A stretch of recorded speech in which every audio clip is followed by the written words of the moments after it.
Praise lord. ఇది నా వాగ్దానము. సామెతల గ్రంథము 1వ అధ్యాయము 33. నా ఉపదేశమును అంగీకరించి వాడు సురక్షితముగా నివసించును. వాడు కీడు వచ్చినను భయము లేక నెమ్మదిగా ఉండును. ఎంత గొప్ప వాగ్దానాన్ని దేవుడు మనకి అనుగ్రహిస్తూ ఉన్నారండి. దినమున దేవుడు ఏమని సెలవిస్తూ ఉన్నారు అంటే, నా ఉపదేశమును అంగీకరించి వాడు సురక్షితముగా నివసించును అంటున్నారు.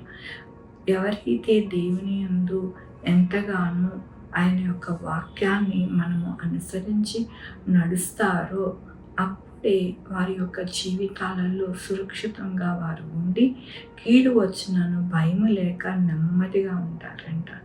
మనము వాక్యానుసారముగా జీవించాలి. దేవుడిచ్చు బోధకి మనము చెవియొక్కాలి. దేవుడిచ్చు బోధను మనం త్రోసిపుచ్చకూడదు. త్రోసిపుచ్చితే మన జీవితాలలో సురక్షితము కానీ నెమ్మది కానీ ఉండకుండా ఎల్లప్పుడూ కూడా భయము కీడు అనేది ఉంటుందని దేవుడు సెలవిస్తూ ఉన్నారు. మన జీవితాలు అందరూ కూడా ఏమని కోరుకుంటూ ఉన్నాము అంటే, సురక్షితముగా ఉండాలి, నెమ్మదిగా ఉండాలి, ఎటువంటి భయము కీడు అనేది లేకుండా మన జీవితాలు గడపాలి అని ప్రతి ఒక్కరము కోరుకుంటూ ఉంటాము, ఆశపడుతూ ఉంటాము. అయితే దేవుడు అంటూ ఉన్నారు, నా ఉపదేశమును అంగీకరించాలి అప్పుడే అంటున్నారు.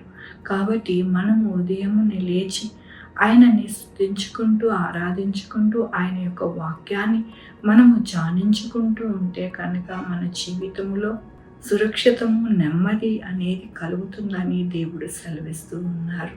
అదేనా అంటే, దేవుని యొక్క వాక్యంలోని యెహోవా నీ మీద ఉదయించును, ఆయన మహిమ నీ మీద కనబడును, నీవు చూచి ప్రకాశింతుకు, నీ గుండె కొట్టుకొనుచు ఉప్పొంగును. అవునండి, మన యొక్క జీవితాలు ఎలా ఉంటాయి, ఎలా మారిపోతాయి అని అంటే, మన జీవితాలు ఉప్పొంగేదిగా ఉంటుంది. మన జీవితాలు ఎల్లప్పుడూ కూడా ఆనందించేవారిగా ఉంటుంది. ఆయన యొక్క సన్నిధి మన మీద ఎల్లప్పుడూ కూడా ప్రకాశిస్తూ ఉండినప్పుడు మన జీవితాలు, మన కుటుంబ భవిష్యత్తు అంతా కూడా మారిపోతుందని మనము గమనించుకోవాలని ఈ దినము దేవుడు సెలవిస్తూ ఉన్నారు, మనతో మాట్లాడుతూ ఉన్నారు.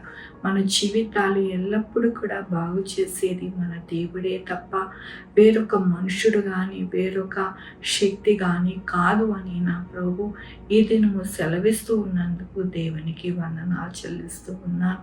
ఈ దినము నా పుట్టినరోజు, పెళ్లి రోజు, అనేక శుభదినములు చేసుకుంటున్న వారందరికీ కూడా నిండారుగా శుభాకాంక్షలు తెలియజేస్తూ ఉన్నానండి. మీ జీవితాలలో దేవుని యొక్క ఆశీర్వాదము, ఆయన బహుమానము, ఆయన దీవెన, ఆయన యొక్క కడవరి వర్షం మీకు అనుగ్రహించునుగాక. ప్రార్థించుకుందామండి. యెహోవా దేవా, నా తండ్రి, నా ప్రభువా, మీ కృపా కనికరాన్ని బట్టి నీకు వందనాలు, స్తుతులు, స్తోత్రం చెల్లించుకుంటున్నాను. గొప్ప దేవుడిగా మీరున్నారు. ఎల్లప్పుడూ కూడా మాకు సహాయం చేసే దేవుడిగా మీరున్నందుకు మీకు వేలాది వందనాలు చెల్లిస్తూ ఉన్నాను. అవును ప్రభు, నాయన, మీ ఉపదేశాన్ని మేము అంగీకరించాలి. మీ అందు భయభక్తులు కలిగి ఉండినప్పుడు మాకు నెమ్మది, సురక్షితంగా మరి మేము ఆనందింపజేసి ఉప్పొంగే వారిగా ఉంటామని మీ వాక్యమును వాగ్దానం మాకు సెలవిచ్చినందుకు మీకు వందనాలు. ఈ దినము నా పుట్టినరోజు, పెళ్లి రోజు, అనేక శుభదినములు చేసుకుంటున్న వారందరినీ దీవించి ఆశీర్వదిస్తున్నారు. మీకు వందనాలు నాయన. సహాయం చేసి వారికి నా ప్రభు చక్కటి బహుమానాలు అనుగ్రహించండి ప్రభు. అలాగే నాయన, మా కొరకు ప్రార్థించమన్న వారిని వారి యొక్క బిడ్డల భవిష్యత్తు, వారి ఆరోగ్యములు, వారి చేయ పనులు, వారి ఉద్యోగములు, వారి వ్యాపారములు అన్నిటికీ తోడై ఉండి సహాయం చేయండి. Sugar, BP, thyroid, heart problem, kidney problem, AIDS, cancer, నరాల బలహీనత, పెరాలసిస్, గ్యాస్ట్రిక్ ట్రబుల్, పెద్ద ఏదైన అనారోగ్యాన్ని తీసివేసి స్వస్థపరచండి. కృప చూపించండి నా ప్రభా.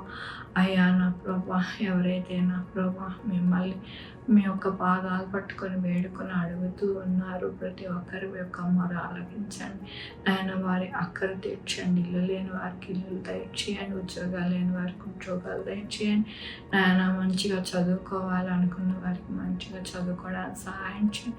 వీసాలు సహాయం చేయండి నా ప్రభా. అలాగే నా ప్రభా ఎక్కడా కూడా ఆర్థిక పరిస్థితితో నేను చదువుకోకుండా ఆయన ఏ విద్యార్థి ఉండకుండా వారికి ఒక మార్గాన్ని చూపించండి నాయన. ప్రతి ఒక్కరు కూడా మీ వాక్యాన్ని చదువుకొని నాయన మీ పాదాలు పట్టుకోవడము ప్రతిదినము నేర్చుకోవడానికి కృప చూపించండి.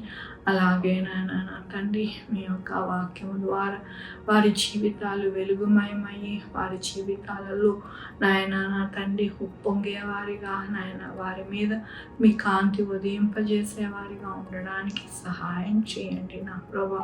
నాయన నా తండ్రి ఏ బిడ్డలైతే మీకు వ్యతిరేకంగా ఉన్నారు వారితో మీరు మాట్లాడి నా ప్రభా వారిని నాయన మీ యొక్క ప్రేమతో సంధించమని కోరుకుంటున్నాను నాయన. నా తండ్రి ఎవరైతే నా ప్రభా రక్షణ పొందుకొని బాప్టిజం తీసుకోవాలనుకుంటున్నారో వారికి తోడై ఉండండి నా ప్రభా. చక్కగా బాప్టిజం తీసుకోవడానికి కృప చూపించండి నాయన. నా తండ్రి ప్రతి ఒక్కరికి మీ యొక్క ఆశీర్వాదంతో నడిపించమని కోరుకుంటూ నా ప్రభు నా రక్షణ యేసుక్రీస్తు పరిశుద్ధమైన నామమున అడిగి వేడుకుంటున్నాను తండ్రి. ఆమె తండ్రి కుమార పరిశుద్ధాత్మ సదాకాలం మనందరికీ తోడై ఉండును గాక. ఆమె. God bless you.